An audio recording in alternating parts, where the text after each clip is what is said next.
Hello everyone, welcome to my channel school lesson. आज हम पढ़ेंगे our environment chapter 7 human environment, settlement, transport and communication. Settlement का मतलब होता है place where people build their homes. Transport का मतलब होता है टेक पीपुल और good from one place to another by means of vehicle, aircraft और शिप। कम्युनिकेशन का मतलब होता है exchange information by speaking, writing और यूजिंग सम अदर मीडियम। ये है हमारा चैप्टर का मतलब। आज हम पढ़ेंगे सेटलमेंट के बारे में। चलिए शुरू करते हैं। जो अर्ली ह्यूमन बींग हुआ करते थे वो पूरी तरीके से नेचर पर डिपेंडेंट होते थे फूड के लिए, क्योंकि वो लोग फ्रूट्स खाते थे या फिर रॉ मीट खाते थे। क्लोथिंग मतलब वो लोग पेड़ का पत्ता ही पहन लेते थे और रहते भी फॉरेस्ट में ही थे। लेकिन टाइम के साथ साथ वो लोग ने फूड कल्टीवेट करना सीखा, उसके बाद घर बनाना सीखा, फिर ट्रांसपोर्ट बनाया, बेटर ट्रांसपोर्ट बनाया। मतलब एक जगह से दूसरे जगह जाने के लिए वो लोग बैलगाड़ी, घोड़ा गाड़ी ये सब यूज़ करने लगा। उसके बाद कम्युनिकेशन मतलब एक दूसरे के साथ अपना जो इन्फॉर्मेशन है, अपना जो फीलिंग्स है वो एक्सचेंज करना सीखा। पहले वॉइस के थ्रू, उसके बाद रॉक्स में लिख के या फिर पेंटिंग करके। इस तरीके से वो लोग ने क्या किया, जहाँ पे रहते थे उस एनवायरनमेंट को डेवलप किया। सेटलमेंट्स आर प्लेस जहाँ पे क्या करते हैं लोग अपना घर बनाते हैं। जो अर्ली ह्यूमन बींग्स थे वो पहले क्या करते थे, पेड़ में रहते थे या फिर कोई गुफा में रहते थे। उसके बाद जब वो लोग ने क्रॉप्स कल्टीवेट करना सीखा तब वो लोग ने सोचा कि एक परमानेंट होम की भी ज़रूरत है। उसके बाद जो रिवर के आसपास वाला एरिया है वहाँ पे वो लोग ने सेटलमेंट शुरू किया। रिवर के आसपास में क्यों? क्योंकि रिवर के आसपास में उन लोगों को आसानी से वाटर मिल सकते हैं और रिवर के पास वाला एरिया का जो लैंड होते हैं वो क्रॉप कल्टीवेशन के लिए अच्छा होते हैं, क्योंकि लैंड बहुत ज़्यादा फर्टाइल होता है। उसके बाद वो लोग ने ट्रेड डेवलपमेंट किया। ट्रेड का मतलब होता है एक्शन ऑफ बाइंग और सेलिंग गुड्स, मतलब चीज़ें बेचना और ख़रीदना सीखा। उसके बाद कॉमर्स का मतलब होता है एक्शन ऑफ बाइंग और selling goods in large scale, मतलब उसका जो बिजनेस है चीज़ें खरीदने और बेचने का वो धीरे धीरे बड़ा होता गया। उसके बाद है मैन्युफैक्चरिंग का मतलब होता है प्रोडक्शन ऑफ प्रोडक्ट, मतलब कोई भी चीज़ बनाना। इस तरीके से ह्यूमन बींग्स का जो सेटलमेंट है वो धीरे धीरे बड़ा होता गया। सेटलमेंट फ्लोरिस्ट का मतलब होता है development in healthy way. Settlement healthy way में बड़ा होने लगा और जो सिविलाइजेशन था रिवर वैली के पास वो धीरे धीरे बड़ा होता गया। सेटलमेंट जो है वो 2 टाइप्स के होते हैं, परमानेंट एंड टेम्पररी सेटलमेंट। जो सेटलमेंट शॉर्ट टाइम के लिए होता है उसको टेम्पररी सेटलमेंट कहते हैं। पहले की जो अर्ली ह्यूमन बींग्स हुआ करते थे वो क्या करते थे, डीप फॉरेस्ट में, या फिर डीप फॉरेस्ट का मतलब है घने जंगल, डेजर्ट में, माउंटेन में कुछ दिनों के लिए अपना सेटलमेंट करते थे, तब उसको टेम्पररी सेटलमेंट कहा जाता था। अर्ली ह्यूमन बींग ने उसके बाद हंटिंग सीखा। उस टाइम पे हंटिंग एक गेम हुआ करते थे।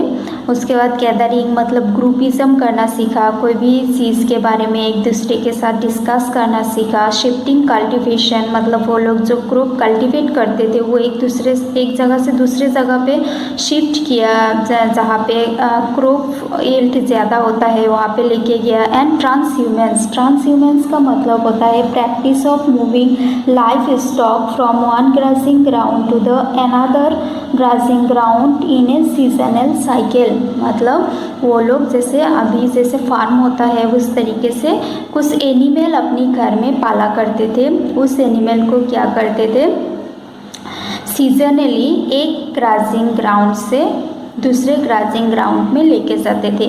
फिर वहाँ पे जब ग्राजिंग ख़त्म होता था फिर वहाँ से दूसरे ग्राजिंग ग्राउंड में लेके जाते थे। However more and more settlement today are permanent settlement, लेकिन आजकल बहुत ज़्यादा परमानेंट सेटलमेंट देखा जाता है, जहाँ पे लोग ने क्या किया, अपने लिए घर बनाया और वहाँ पे परमानेंटली रहते हैं। ओके, यहाँ पे क्या है, मेरी नाम की एक बच्ची है, उसका बर्थडे पार्टी है वो, और उसका फ्रेंड गुरप्रीत नाम की और एक फ्रेंड है उसका वेट कर रही है, और गुरप्रीत आने के बाद केक काट होगा। उसके बाद लास्ट में गुरप्रीत आते एकदम टायर्ड खंसते हुए घरघराहट में आके वो एक्सप्लेन कर दिए कि कितना ज़्यादा ट्रैफिक जाम था जिसके वजह से वो लेट हो गई है। यहाँ पर प्रसाद नाम का और एक कैरेक्टर है जो विलेज से आते हैं और आके पूछते हैं कि सिटीज़ में इतना ज़्यादा ट्रैफिक जाम और पोल्यूशन क्यों है। और इसी बात पे मेरी के पापा रिप्लाई करते हैं कि सिटीज़ में क्या हो रहा है, हर दिन पॉपुलेशन ग्रो हो रहा है, व्हीकल ज़्यादा हो रहा है, इसकी वजह से सिटीज़ में जो है पोल्यूशन और ट्रैफिक ज़्यादा हो गया है। उसके बाद मेरी का सवाल होता है कि अगर ऐसा है तो लोग सिटीज़ में क्यों आते हैं। और उसकी मम्मी रिप्लाई करते हैं कि लोग जॉब के लिए आते हैं, ऐसा एजुकेशन के लिए आते हैं और मेडिकल फैसिलिटीज़ के लिए आते हैं। उसके बाद मेरी बोलते हैं कि अगर इस तरीके से लोग सिटीज़ में आते रहेंगे तो इतना सारा लोग सिटीज़ में कैसे रहेंगे। उसके बाद मेरी के पापा मिस्टर थॉमस बोलते हैं कि इसीलिए लोग क्या करते हैं, अनहाइजीनिक कंडीशन में स्लम्स का मतलब होता है जो बस्ती होता है ना, गंदा वाला मैली बस्ती, उन सब में रहते हैं। स्क्वैटर का मतलब होता है someone who settle on land without any right, जब कोई इंसान बिना राइट के कोई लैंड पे सेटल हो जाते हैं, तो इस तरीके से रहते हैं। सिटीज़ में कुछ प्रॉब्लम्स होते हैं जैसे कि shortage of power, water supply. उसके बाद प्रसाद बोलते हैं कि उसके विलेज में बहुत बड़ा सिनेमा हॉल नहीं है, अच्छा स्कूल नहीं है, अच्छा हॉस्पिटल नहीं है, लेकिन ओपन स्पेस है, फ्रेश एयर है ब्रीदिंग के लिए। और जब प्रसाद का ग्रैंडफादर बीमार हुआ था तब उसको सिटी हॉस्पिटल में लेके आना पड़ा था। सो हमने जो कन्वर्सेशन देखा मेरी, उसका फ्रेंड, फैमिली सबका, उससे एक बात पता चलते हैं कि जो सेटलमेंट होते हैं वो दो डिफरेंट पिक्चर्स में होते हैं। एक रूरल सेटलमेंट होते हैं और एक अर्बन सेटलमेंट होते हैं। रूरल सेटलमेंट जो विलेजर्स के होते हैं, वहाँ पे विलेजर्स क्या करते हैं, वो लोग एग्रीकल्चर के साथ जुड़े होते हैं, फिशिंग के साथ, फॉरेस्ट्री के साथ, क्राफ्ट वर्क मतलब डेकोरेशन का कोई भी चीज़ें बनाना हाथ से, उसको क्राफ्ट वर्क कहते हैं। उसके बाद ट्रेडिंग, इन सब चीज़ों के साथ जुड़े होते हैं। सो विलेजर की जो रूरल सेटलमेंट होते हैं वो कॉम्पैक्ट हो सकते हैं और स्कैटर्ड हो सकते हैं। कॉम्पैक्ट का मतलब है क्लोजली एक साथ रहना, स्कैटर्ड का मतलब होता है various location rather than all together, एक साथ रहने की बजाय अलग अलग लोकेशन में रहना। सो कॉम्पैक्ट सेटलमेंट में क्या होते हैं, लोग एक छोटा सा जगह में बहुत लोग साथ में रहते हैं, और स्कैटर सेटलमेंट में बहुत बड़ा एरिया में डिफरेंट लोकेशन में लोग रहते हैं। और जो स्कैटर्ड सेटलमेंट है वो देखा जाता है हिली एरिया में, पहाड़ों में या फिर घने जंगल में। और अगर क्लाइमेटिक कंडीशन बहुत ज़्यादा अनयूजुअल होते हैं, अनएक्सपेक्टेड होते हैं, वैसे जगहों में देखा जाता है। रूरल एरियाज़ में लोग अपने एनवायरनमेंट के हिसाब से घर बनाते हैं।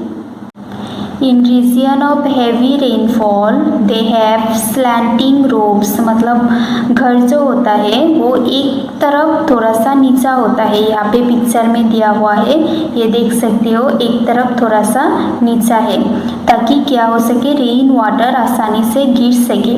और रेनी रीजन में जो घर होते हैं वो एक ऊंचा प्लेटफॉर्म में होते हैं ताकि कोई प्रॉब्लम ना हो। जो हॉट क्लाइमेट वाला एरिया होता है वहाँ का जो घर होते हैं, घर का साथ फूस का साथ होता है और लोकल मटेरियल लाइक स्टोन, माट, क्ले, स्टेरो, इन सब से बनाए जाते हैं।